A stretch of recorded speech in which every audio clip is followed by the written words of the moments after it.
भगवान कहलाए। कृष्ण की निष्ठा थी, आत्म निश्चय था, वो अकर्तापणे में था, कर्तापणे में नहीं था, वो देह से ऊपर था। राम ने भी निष्ठा की। कृष्ण की गीता देखो, यही अद्वैत की पहचान है। राम का योग वशिष्ठ देखो, अद्वैत की पहचान है। तो ये पहचान उनकी विचारधारा के कारण उनको वह स्थिति प्राप्त हुई। तुम भी कर सकते हो, तुम भी उसी को पा सकते हो। जो अपने को देह न माने, आत्मा जाने समझे, वो उस स्थिति को पा सकता है। और तुम कर भी रहे हो। ऐसे कभी तेरा ख्याल आएगा, इतने हम कृष्ण बन जाएंगे, इतने हम राम बन जाएंगे। कृष्ण के टाइम पर क्या था? जो सखियां थी, जो गोप ग्वाले थे, वे कृष्ण का रूपी तो बन गए थे। यहाँ तक कि वो राधा मक्खन लेके जा रही है, वो समझती है मैं कृष्ण को लेके जा रही हूँ। उसके हृदय में जो कृष्ण है, तो दूध के बदले बोलती है कृष्ण लियो, कृष्ण लियो, कृष्ण लियो। पूरा संसार उसके लिए कृष्णमय हो गया। जो अपनी निष्ठा में रहता है, कभी नहीं सोचता है इतने कृष्ण बन जाएंगे क्या, इतने ब्रह्म बन जाएंगे क्या। मैं अपनी निष्ठा में रहूं, मेरे लिए है ही ब्रह्म, तो मैं क्या सोचूं इतने ब्रह्म बन जाएंगे। इतने है ही नहीं, है एक ही एक। अपनी निष्ठा को बढ़ाते चलो। हाँ संत, तुम कह रहे हो दृष्टांत तो बताइए जी। तो एक दो विकर्ण उसके प्रकृति 3 गुणों में वर्तन करती है, सतो रजो तमो। मनुष्य भी प्रकृति का तत्व है और मनुष्य का स्वभाव भी इन्हीं 3 गुणों से प्रभावित होता है। कर्म, श्रद्धा, तपस्या, भोजन और दान इत्यादि 3 प्रकार के होते हैं। समझ में आया? अब ये तो कितनी बार सुना है कि प्रकृति 3 गुणों से है और 3 गुण में ही वर्तन करती है। अब वे 3 गुण कौन से हैं आप बताओ? तम। और इन्हीं गुणों के इन मनुष्य का स्वभाव भी इन्हीं 3 गुणों से प्रभावित होता है। तेरे में भी वही 3 गुण हैं। कभी तू सतो में है, कभी रजो में है, कभी तमो में है। कर्म, श्रद्धा, तपस्या, भोजन और दान इत्यादि 3 प्रकार के होते हैं। अब वे समझाए जाएंगे, पर 3 गुण से तेरा शरीर भी, तेरा अंदर मन भी प्रभावित है। वो किस प्रकार है? श्रद्धा। श्री शारदा शरणम सत्संग में बताते हैं थोड़ा धीरज सा। कि सत्संग के नेम टेम परमात्मा की रज़ा पे राज़ी रहना, सद्गुरु के वचनों के आज्ञा चक्र में चलना, जड़ चेतन में भगवान की श्रद्धा रखना, इसको सात्विक श्रद्धा करते हैं। समझो, शारदा श्री शारदा शरणम सत्संग में बताते हैं कि नेम टेम परमात्मा की रज़ा पर रहना। पहली बात कौन सी बताई? सत्संग का नेम टेम। फिर दूसरी, परमात्मा की रज़ा पर राज़ी रहना। तीसरा, सतगुरु के वचनों के आज्ञा चक्र में चलना। और उसके आगे जड़ चेतन में भगवान की श्रद्धा रखना। जड़ चेतन दोनों में भगवान की श्रद्धा रखो। इसी श्रद्धा को सात्विक श्रद्धा कहते हैं। अरे ये पक्का कहो, दुखियो तक नहीं दुखियो आए बोलो। नेम टेम तो हो गया है ना सत्संग का। फिर परमात्मा की रज़ा में राज़ी हो, या अभी भी कोई शिकायत है? शिकायत है, राज़ी हो, राज़ी रहो भी। आज राज़ी हो, फिर राज़ी भी रहो। फिर गुरु की आज्ञा में क्या होता है? सुख ही है ना। गुरु जो मुख से निकाले, तो गुरु के वचनों की आज्ञा चक्र में जो चलता है, वो संसार के दुखों सुखों के चक्र से निकल जाएगा। जे तुम गुरु की आज्ञा के चक्कर को काट दिया, तो उधर 84 का चक्कर है, इधर गुरु की आज्ञा का चक्कर है, उधर 84 का चक्कर है। फिर तुम जानो तुमको कौन से चक्र में फंसना है, वे तुम जानो। तू ही फैसला कर, तेरे को 84 के चक्कर में जाना है या आज्ञा चक्कर में रहना है। फिर जड़ चेतन में ये भगवान देखेगा ना, तो जड़ चीज़ भी तुझे सुख तो देती है ना, तो उसमें भगवान देखो अच्छा चलोगे, जड़ चीज़ भी सहायता ज़रूर करेगी। इसको सात्विक श्रद्धा कहते हैं। सत्संग से बेमुख परमात्मा की रज़ा में शिकायत करना, सद्गुरु के वचनों के आज्ञा चक्र में न रहकर अपनी बुद्धि चलाना, जड़ चेतन से भी विक्षेप करना, हर वक्त खुद को विचलित करना और अधीरज होना, इसको राजसी श्रद्धा कहते हैं। जो सात्विक सुना उसके बिल्कुल ऊपरी अपोजिट में वे तेरी हुई राजसी श्रद्धा। हमेशा तू खुद को विचलित रखता ही है, विचलित करता है, फिर रखता भी है, होता ही रहता है, उसमें कोई अंतर नहीं आता है। जो तू जीवा में है ना, तेरे में राजसी पना है, तो तू विचलित होता ही रहता है और अधीरज भी उसी के कारण होता है।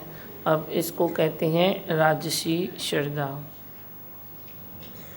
जिसको गुरु और सत्संग में श्रद्धा और विश्वास नहीं, खुद को भगवान मानना, इसको तामसी श्रद्धा कहते हैं। सत्संग में श्रद्धा और विश्वास नहीं और खुद को भगवान मानता है, तो खुद को मान न मान तू है भगवान, ये गुरु से भी सुनता तो है, पर तू खुद को खाली खुद को भगवान मानता है। ये लाइन लेकर भी तू दूसरे को भगवान देख ना, खुद को भी देख पर दूसरे को भी तो देख। दूसरा क्या मिट्टी का टुकड़ा है तो भगवान है, ये कैसे हुआ? तो दोनों बातें होनी चाहिए। तो खुद में भी भगवान देख और जड़ चेतन और सब में भी भगवान देख। भोजन, जो देह की प्रकृति को फिट होवे उसको सात्विक भोजन कहते हैं। अब श्रद्धा 3 प्रकार की सुनी, मजबूती से पकड़ के रखना, घर में जाके ज़रूर स्टडी करना। अब भोजन भी 3 प्रकार के होते हैं। जो सतोगुणी है उसको सात्विक भोजन अच्छा लगेगा, सात्विक श्रद्धा अच्छी लगेगी, हर चीज़ उसकी सात्विक होगी। जो देह की, बोलो, जो देह की प्रकृति को फिट होए उसको सात्विक भोजन कहते हैं।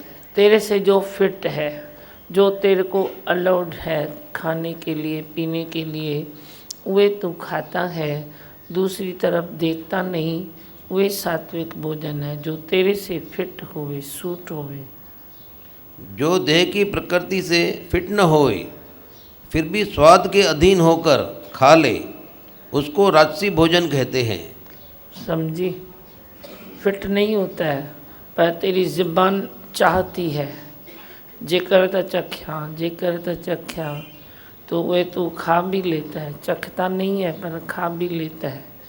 तो उसको स्वाद के अनुसार जो खाता है उसको राजसी भोजन कहते हैं। स्वाद के बंधन में आके मेरे को टेस्ट इसकी अच्छी लगती है, भले डाइजेशन में सूट नहीं होता है, परंतु वे रजोगुणी खाना खाता है। जो आलस्यवश भूखा पेट रहता है या तो स्वाद के अधीन होकर ज़्यादा खा लेता है, उसे तामसी भोजन कहते हैं। हर खाने की लिमिट है, मनुष्य के अनुसार खाने की भी लिमिट है। फिर समझो कोई 2 चपाती खाता है या कोई 3 खाएगा। हद से ज़्यादा जो फिज़िकली काम करते हैं तो खड़ी 4 खाएगा, पर जो फिज़िकल काम ज़्यादा नहीं करता है तो वे ज़्यादा खाएगा तो मरेगा। चलो कभी कोई ऐसे उठाते हैं, सामान उठाते हैं, भाग दौड़ करते हैं तो वे थोड़ा खा लेते हैं, पर तेरी नॉर्मल ज़िंदगी है तो तेरे को कितना खाना चाहिए वो भी तुम सोचो। तुम कुछ काम दिमाग का करते हो, कुछ काम शरीर से करते हो, तो वो भोजन को भी इस प्रकार बनाओ कि तेरे दिमाग को भी ताकत मिले, वो भी थोड़ा खाना ज़रूरी है, और तेरे तन को भी ताकत मिले, वो भी थोड़ा खाना ज़रूरी है। पर तू हबशी हो के ये दिमाग के लिए अच्छा है ना, चलो ये भी डालो अंदर, ये शरीर के लिए अच्छा है, ये भी डालो अंदर, ये बुद्धि के लिए अच्छा है, ये भी डालो अंदर। तो इस तरह तू खाता है ना, तो तमोगुणी हो जाता है, तुम तामसी भोजन खाता है। पूरा खाना, पूरा पीना, पूरी रहत रिहाण, ये तो है सुख की खान। पूरा पूरा करो सब, अपनी जजमेंट रखो, थोड़ा नॉलेज रखो, हर चीज़ की थोड़ी स्टडी करो, क्या खाते हैं, कैसे खाते हैं, कितना खाना चाहिए, तेरी एज के अनुसार कितना खाना चाहिए, तेरी बॉडी जो काम करती है उसके अनुसार कितना खाना चाहिए, तेरी सारे दिन की दिनचर्या जो है, रूटीन है, उसके लिए कितना खाना चाहिए। तू अच्छे से कोई दौड़ धूप करता है, वॉक करता है, एक्सरसाइज करता है, तो उतना खाएगा तो डाइजेस्ट हो जाएगा। खा पी के तू खाली टीवी देखेगा, खा पी के तू ऑफिस की कुर्सी पर बैठेगा, ऐसे ही तू खाली सोएगा, उठेगा, बैठेगा, तो तेरा खाना अंदर कितना पचेगा। तो वे फिर पचता भी नहीं है और तुम खाते जाते हो, तो वे भी तमोगुणी खाना हुआ। भले कितना भी अच्छा बनाया है, आप बोलते हो ये सतोगुणी खाना है, सतोगुणी खाना भी तू बना के जब खाता है तो इतना सा ज़्यादा खा लिया ना, तो वो सतोगुणी खाना भी तमोगुणी का काम करेगा। भले कितना भी अच्छा बना है, भले तेरा ये नहीं है उसमें ज़्यादा उटपटांग, फिर भी तूने ज़्यादा भी खा लिया अपने देह के अनुसार, तो वे भी तेरा तमोगुणी हो गया। तपस्या। श्री शारदा शरणम सत्संग में बताया है कि गुरु के वचनों में श्रद्धा रखना, फल की इच्छा को त्याग करना, कम शब्दों में बोलना, कटु वचन न बोलना, स्वर को संभालना, पवित्र भोजन ग्रहण करना, आँखों से किसी दृश्य में न अटकना, हर दृश्य में परमात्मा को महसूस करना, कानों से निंदा और प्रपंच सुनने के रस से दूर, श्वासों में भी ओम का आलाप होना, मन की मौत, संकल्प विकल्प से दूर और खालीपन का एहसास होने को सात्विक तपस्या कहते हैं। कितनी बातें बताई, आपको अच्छी लगी? दुखियन था, दुखियन आयतन, दुखियन वो मनुष्य तपस्या छो न तो करे, क्यों नहीं तपस्या में उतरता है, जब ऐसी तो कोई बात है ही नहीं। एकदम solo solo solo solo, easy easy, सरल सरल। फिर क्यों तू अजाई सजाई झंझट बाजी में पड़ के अपने मनुष्य जन्म की, जो तेरे को तप के लिए मिला है जन्म, तू उससे भी वंचित रहता है। संसार तो हाथ में आने वाला नहीं है, वे तो उड़ता पंछी है, वे तो उड़ता पंछी है, तेरे हाथ में कुछ आने वाला नहीं है। संसार में चलो पर रुको नहीं, संसार में चलो पर कहीं अटको नहीं, फंसो नहीं। फिर संसार बहुत अच्छा है, संसार से अधिक अच्छा कुछ भी नहीं है, बहुत अच्छा है। पर तुम फंसते हो तो मरते हो, अटकते हो तो भी मरते हो। मरो नहीं, जियो, जी के संसार में रहो। मुर्दों की तरह क्या खाक जीते हो, जिंदों की तरह जियो संसार में। Nothing new, nothing new. हर बात में तेरे को ऐसा महसूस होवे कि नथिंग न्यू। तो ये तप से होता है, ऐसे नहीं होता है। अब तप में कितनी अच्छी अच्छी बातें बताई कि फल की इच्छा का त्याग कर दो। अभी होता है फल की इच्छा, बोलो नहीं होता है या होता है? कोई अंदर में समझो, और जो होता है तो उसका थोड़ा ध्यान दो। कोई भी कर्म तू करता है और तू फल की इच्छा रखता है, रिटर्न में तू कुछ चाहता है, तो ये भी तेरी तप नहीं हुई, तपस्या नहीं हुई। ऐसे ही मेरा ही प्यार जियो, ये हो गया। पर तू मेरा ही न जी, तपोमय जीवन जी। तपोमय जीवन जीने के लिए कोई तकलीफ नहीं है, तो जियो तो सही, जी के तो देखो। अभी फल की इच्छा करता है, नहीं कर तो क्या होगा, मर थोड़ा ही जाएगा, कुछ न कुछ तो मिलेगा ना। पर तू खास इच्छा करता है, तो खास इच्छा में खारस हो जाती है। खास इच्छा न करो, जो दे दे भगवान तेरी मर्जी है, शायद वो अच्छा दे दे। तू जितना फल चाहता है वो शायद कहीं अधिक दे दे, तो तेरा चाहना तो बेकार गया ना। फिर क्यों चाहते हो, क्यों चाहते हो? शांत वे माठ करे चित्त खे शांत करे, तुंहिंजी शांत करण सां सॼो संसार थो ठरे। अभी इस फल की इच्छा का त्याग करो और कम शब्दों में बोलो। फ़ायदा कितना होगा तेरा? एनर्जी बच जाएगी, फ़ोन का बिल भी बच जाएगा। फ़ोन के बिल इतने लंबे लंबे भरते हो और बड़ी बड़ी बातें करते हो, तो कम शब्दों में बोलो तो क्या है? ईजाद की फ़ोन की, तेरे लिए क्या? पहले तो वो 2 शब्दों में खाली मैसेज देते थे, तार करना हुआ। अभी तेरे को फ़ोन ईजाद करके दिया, तो इसके लिए क्या कि तू एनर्जी खलास कर, टाइम खलास कर। उन्होंने तो तेरे को खोज करके दी अच्छी चीज़, भाई तेरी टाइम की बचत होगी, तेरी एनर्जी की बचत होगी। कभी 2 शब्दों में तू वे नहीं समझ सकता है तो डायरेक्ट फ़ोन में तू अच्छे से समझ सकेगा, समझा भी सकेगा। तो इसका मतलब है क्या, तू हर खोज को उल्टा ही लेगा, उल्टा ही लेगा। कम शब्दों में बोलो, जहाँ भी बोलो अपने समय का भी ख्याल करो, सामने वाले के समय का ख्याल करो।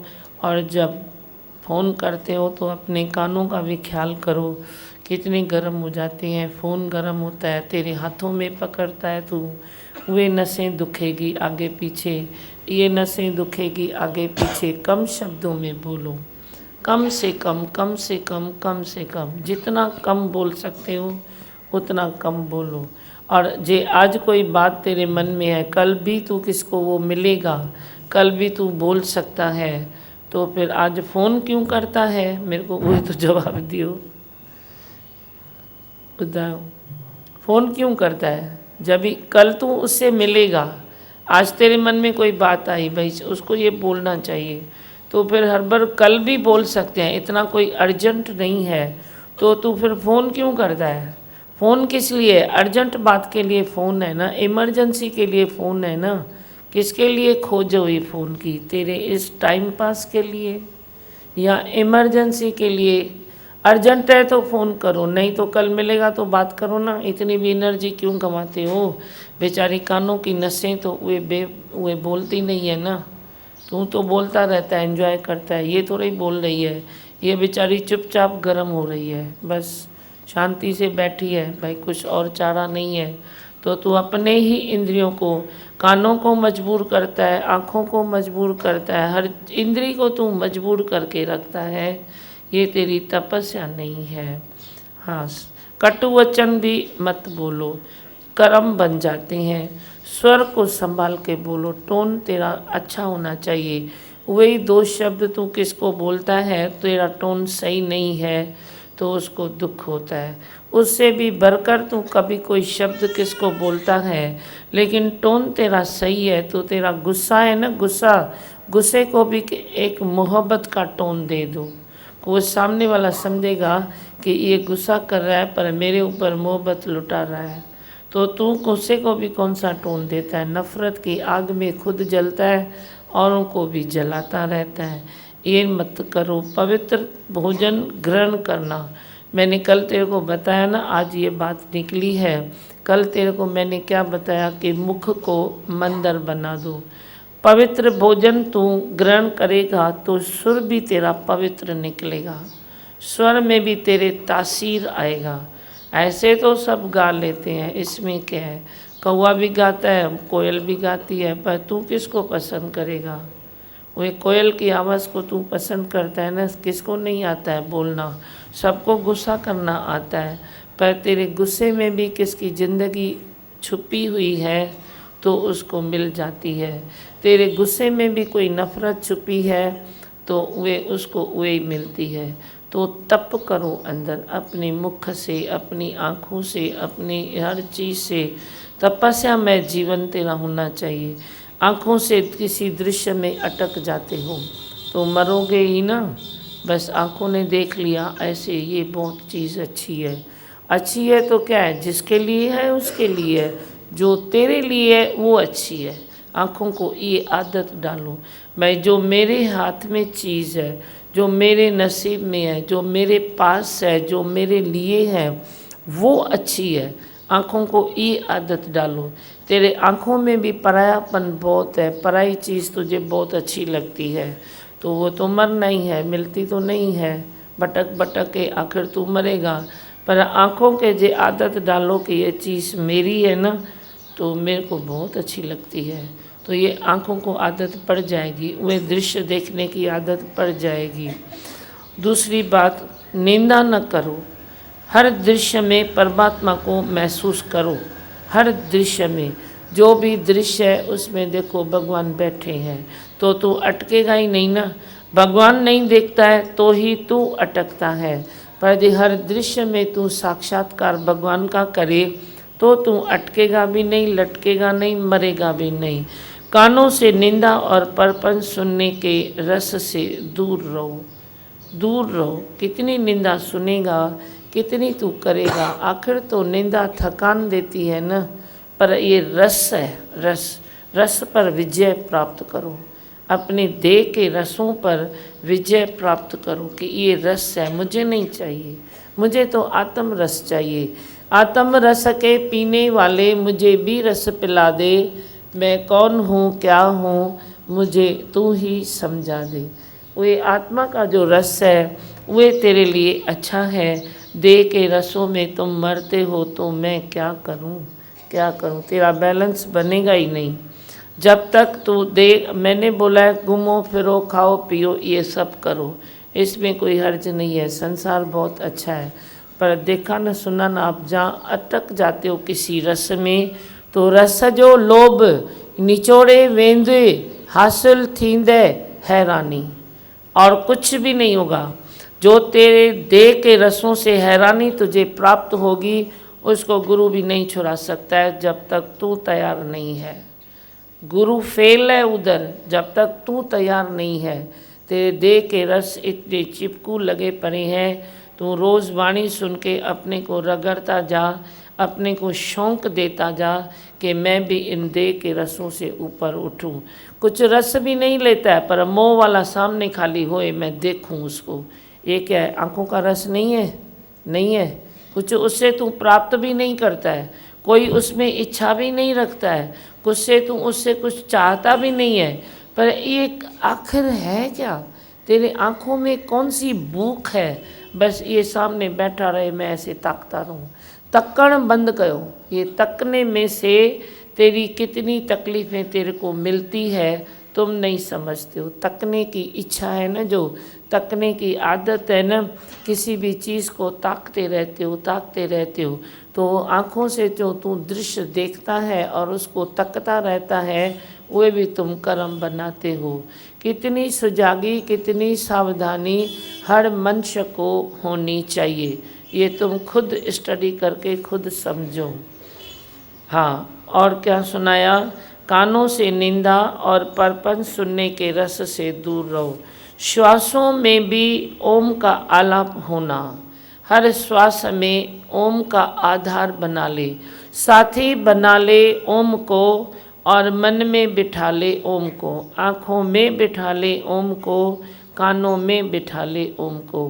हे प्रियतम गीत ओम जो हर वार चौथो रिझाए, रगुन खे जो राग सो तू 100 बार चौ। तेरे रग रग में देह के रस पड़े हैं, अब ऐसा संकल्प अच्छा करो कि मेरे रग रग में ओम बस जाए। रग रग में जी राम थी बोले, अंदर ही अंदर, अंदर ही अंदर ओम को आधार बना लो। ओम का मतलब है खाली रहना, खाली हो जाओ। खाली बर्तन लाओगे तो अमृत भी लेके जाओगे। मन की मौत संकल्प विकल्प से दूर और खाली पने का एहसास होने को सात्विक तपस्या कहते हैं। मन से दूर हो जाओ। कौन सी मौत करेगा, मैंने तो तेरे को सरल मौत मन के लिए भी दे दी है। वो मौत तू मरता है तो तेरे को डिफ़िकल्टी लगती है, हाय मैं मर रहा हूँ, पर मरण खां अग जे मरी त माणी तू मौज मौलाई। मरने के पहले तेरी देह मर जाए तो वे मौज है, और मरने के पहले तेरा मन जो मर जाता है तो उसको दबोच देता है। मैंने तेरे को दूसरा चक्कर दे दिया, उसको मोड़ दो। जो मोल्ड होता है वो ही बोल्ड होता है। तू मोल्ड ही नहीं होता है तो बोल्ड कहाँ से आएगा? खाली बकते रहते हो मेरे को बनाओ बनाओ बनाओ, स्ट्रांग कियो स्ट्रांग कियो। ये तो अपने साथ वे मिसाल लगाओ कि तोता पड़ा पिंजरे में, फिर तोते को हुआ दुख कि मैं आकाश में उड़ता था, अभी मैं पिंजरे में पड़ गया हूँ। पिंजरे में पड़े पड़े पड़े पड़े तोते को अपने पिंजरे से हो गया मोह। फिर उसने एक शब्द सुना, फ्रीडम। फिर अंदर ही अंदर बोलने लगा फ्रीडम फ्रीडम अपनी भाषा में। उसके मालिक को एक दिन आखिर दया आ गई, बोला तोता बेचारा रोज़ मेरे से फ्रीडम मांगता है, जाने दो। खिड़की खोल दिया, फ्रीडम फ्रीडम करके वो उड़ गया। थोड़ा उड़ के वही अपने पिंजरे में चला गया। फिर बोला फ्रीडम, वो बेचारा गरी गरी निकाले, वो गरी गरी फ्रीडम भी बोले अंदर भी जाए, फ्रीडम भी बोले अंदर भी जाए। क्या तू ऐसा तोता है? अपने से पूछो, क्या मैं वैसा तोता हूँ जो फ्रीडम बोलता हूँ वही झूपड़ी में जाता हूँ? ये तेरी झूपड़ी है, तुम झूपड़ी से निकलते नहीं हो। मैंने बोला तू ये झूपड़ी को छोड़ के तू महल बना, एक बंगला बना अजब दरवेश जिसमें नारायण बोले। तो ये तू गंधमास की झूपड़ी को झूपड़ी देखता है, पर झूपड़ी न देख और बोल मेरा बंगला है, नारायण के लिए है। नारायण बोल रहा है मैंने ये बंगला उसके लिए बनाया है। नारायण ने खुद बनाया है, ये मेरे नारायण ने बनाया है, नारायण बैठे हैं। ये भी तो तू सोच सकता है ना, पर तू है तोता। तोते वाली फ्रीडम तुम चाहते हो तो तेरा बंगला कब बनेगा, कब तेरा वे नारायण बोलेगा? नहीं बोलेगा। नारायण को बंगला चाहिए, तेरी झूपड़ी नहीं चाहिए। हाँ आगे बोलो। राजसी और तामसी मनुष्य तपस्या के अधिकारी नहीं हैं। ऐसे स्वभाव वाले मनुष्य को तपस्या में आने के लिए सात्विक गुणों को अपनाना पड़ेगा। फिर से बोलो। राजसी और तामसी मनुष्य तपस्या के अधिकारी नहीं हैं। समझ में आयो गाल? छा चाहिए? राजसी और तामसी मनुष्य। अब जो इतना सुना, जाके राजसी और तामसी पक्का करो और खुद से एक एक बात लगाओ। फिर सोचो कि राजसी और तामसी मनुष्य तपस्या के अधिकारी नहीं है। अगर तू तपस्या में उतरता नहीं है, उतर नहीं सकता है, वरना अपने को इधर लिखो राजसी हूँ, इधर लिखो तामसी हूँ। तेरी एक का आँख राजसी का काम करती है, एक आँख तामसी का काम करता है। मुख तो वही बरबर करेगा, पर तू अधिकारी नहीं है। अब ऐसे स्वभाव वाले मनुष्य को तपस्या में आने के लिए, ऐसे स्वभाव वाले मनुष्य के लिए भी तपस्या है।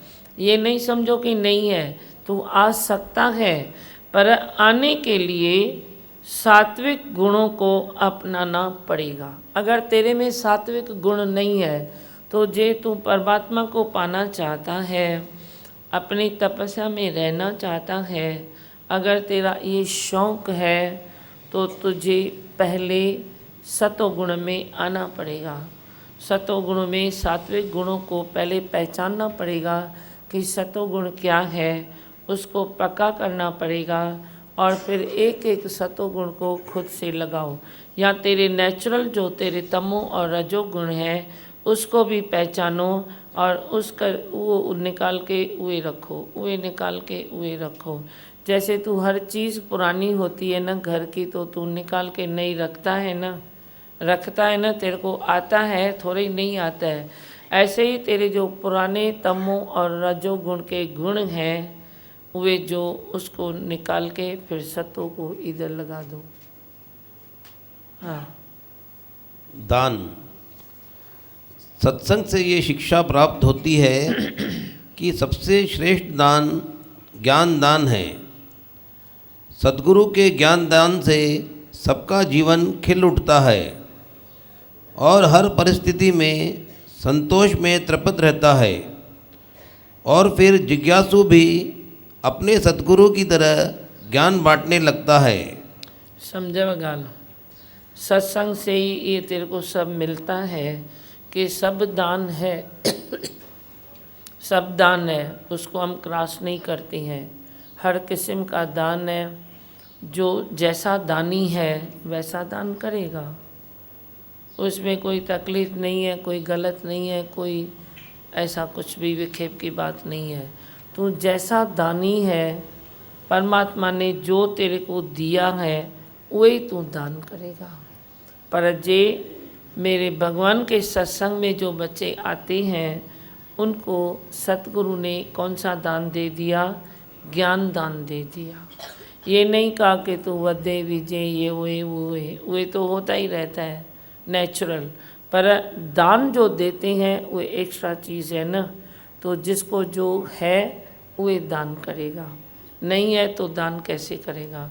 तो जो ये बच्चे हैं श्री शारदाश्रम के, उसको सतगुरु ने क्या दान दे दिया? ज्ञान दान दे दिया। वो हमारी भजन गाती है उधर अग्रवाल में रिंकू के ज्ञान दान देकर बनी महारानी। बनी महारानी दादी भगवान के लिए उसने भजन बनाया है कि ज्ञान दान देकर वो तो बनी महारानी। तो महारानी जो है वो ज्ञान दान देती है ना, महाराजा ज्ञान दान देता है। बाकी तो वो राजा बनाता थोड़ा ही है ज्ञान दान देकर, तेरे को कोई राजा तो नहीं बनाएगा ना, तेरे गुजरान के लिए देगा, पर राजा तो तेरे को नहीं बना सकता है। मेरे को तो नहीं ये बात अनुभव होती है, तुमको हुए तुम दान लेके राजा बने हो तो मेरे को भी अनुभव करा देना। किसी भी दान से तू अपना गुजरान कर सकता है, दान से गुजरान होता है, लेकिन दान से तू राजा नहीं बनेगा। राजा बनो, ये जन्म तेरे को राजा के लिए मिला है, महाराजा बनने के लिए मिला है। गुरु से ज्ञान दान देकर फिर लास्ट में बताया कि उनके बच्चे भी ज्ञान का दान करने लगते हैं। हाँ, लेता भी ज्ञान दान है, देता भी ज्ञान दान है। अब लेता भी ज्ञान दान है, बीच में आपको दिखाया है कि ज्ञान माना क्या, उसकी एंड क्या है? प्रेम। जहाँ कोई करने वाला नहीं, कराने वाला नहीं, कुछ होता ही नहीं है। प्रेम में कुछ होता ही नहीं है, सब बस हो रहा है, कोई कर नहीं रहा है। ज्ञान का मतलब भी प्रेमी है, ज्ञान जो देता है वह भी प्रेम है, लेता है वो भी प्रेम है। प्रेम के अलावा कुछ होता नहीं है।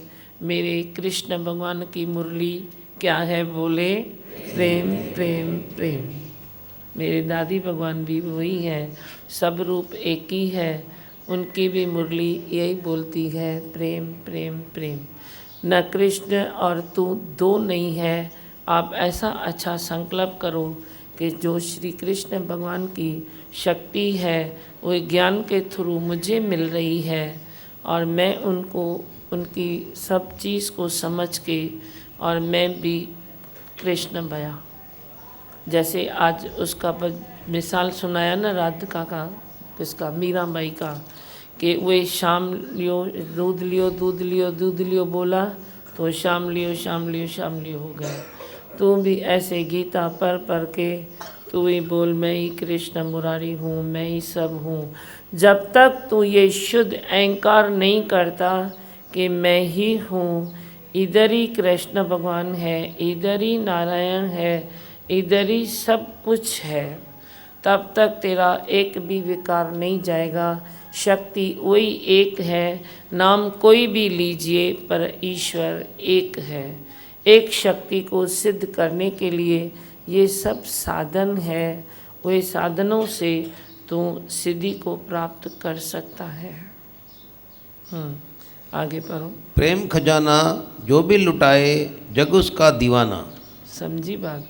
प्रेम खजाना जो भी लुटाए, आज भी जो लुटाएगा उसको जग दीवाना मानेगा, वो जग को भी दीवाना कर देगा। बस कुछ बोलना है, चाहना है कुछ?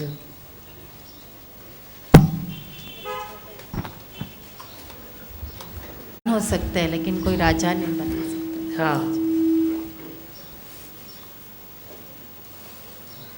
तो दीमा भगवान प्रसाद बांटेंगे अपने हाथों से ही।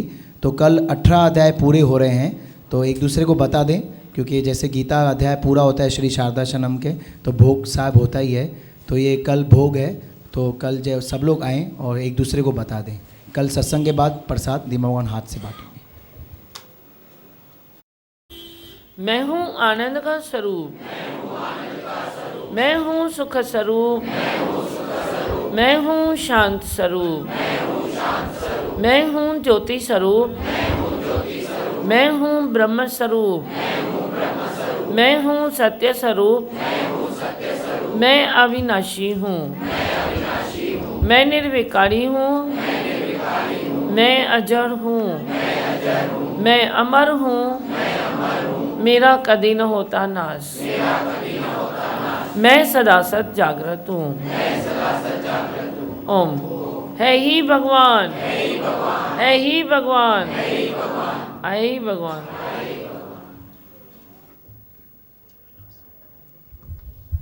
करने उदार भगवान आए हैं, यहाँ करने उदार भगवान आए हैं। हमें तारने को करुणा निदान आए हैं, हमें तारने को करुणा निदान आए हैं। यहाँ करने उदार भगवान आए हैं, यहाँ करने करुणा निदान आए हैं। सच्चा सौदा बेचते हैं, लेने वाला कौन है? सच्चा सौदा बेचते हैं, लेने वाला कौन है? साथ अपने ये ज्ञान की दुकान लाए हैं, साथ अपने ये ज्ञान की दुकान लाए हैं। यहाँ करने उदार भगवान आए हैं, यहाँ करने उदार भगवान आए हैं। हमें तारने को करुणा निदान आए हैं, हमें तारने को करुणा निदान आए हैं। है ये व्यापार निराला सदा लाभ मिलता, है ये व्यापार निराला सदा लाभ मिलता। भरपूर प्रेम प्यार का सामान लाए हैं, भरपूर प्रेम प्यार का सामान लाए हैं। यहाँ करने उदार भगवान आए हैं, हमें तारने को करुणा निदान आए हैं। बदले में किसी से भी कुछ नहीं मांगते, बदले में किसी से भी कुछ नहीं मांगते। सदा बांटते हैं ज्ञान की ये खान लाए हैं, सदा भागते ये ज्ञान की ये खान लाए हैं। यहाँ करने उदार भगवान आए हैं, हमें तारने को करुणा निदान आए हैं। ऐसे मुरली बजाई मन मस्त हो गया, ऐसे मुरली बजाई मन मस्त हो गया, ऐसे मुरली बजाई मन मस्त हो गया, ऐसे मुरली बजाई मन मस्त हो गया। बजे प्रेम का संगीत ऐसी तान लाए हैं, बजे प्रेम का संगीत ऐसी तान आए हैं। बजे प्रेम का संगीत ऐसी तान आए हैं, बजे प्रेम का संगीत ऐसी तान आए हैं। यहाँ करने उदार भगवान आए हैं, यहाँ करने उदार भगवान आए हैं। कैसे रहना खाना पीना कैसे जीना चाहिए, कैसे रहना खाना पीना कैसे जीना चाहिए, कैसे रहना खाना पीना कैसे जीना चाहिए, कैसे रहना खाना पीना कैसे जीना चाहिए। सदा जागते रहो ये फरमान लाए हैं, सदा जागते रहो ये फरमान लाए हैं। यहाँ करने उदार भगवान आए हैं, हमें तारने को करुणा निदान आए हैं। यहाँ दुखों का गमों का कोई काम ही नहीं, यहाँ दुखों का गमों का कोई काम ही नहीं। यहाँ दुखों का गमों का कोई काम ही नहीं, यहाँ दुखों का गमों का कोई काम ही नहीं। ऐसी होठों पे मधुर मुस्कान लाए हैं, ऐसी होठों पे मधुर मुस्कान लाए हैं, यहाँ करने उधार भगवान आए हैं, हमें तारने को करुणा निदान आए हैं। तन मन सर्व से जो लुटाएंगे यहाँ, तन मन सर्व से जो लुटाएंगे यहाँ, तन मन सर्व से जो लुटाएंगे यहाँ, तन मन सर्व से जो लुटाएंगे यहाँ, वो ही पूरा भगवान पहचान पाए हैं, वो ही पूरा भगवान पहचान पाए हैं। यहाँ तरने उधार भगवान आए हैं, यहाँ तरने उधार भगवान आए हैं, हमें तारने को करुणा निदान आए हैं, हमें तारने को करुणा निदान आए हैं।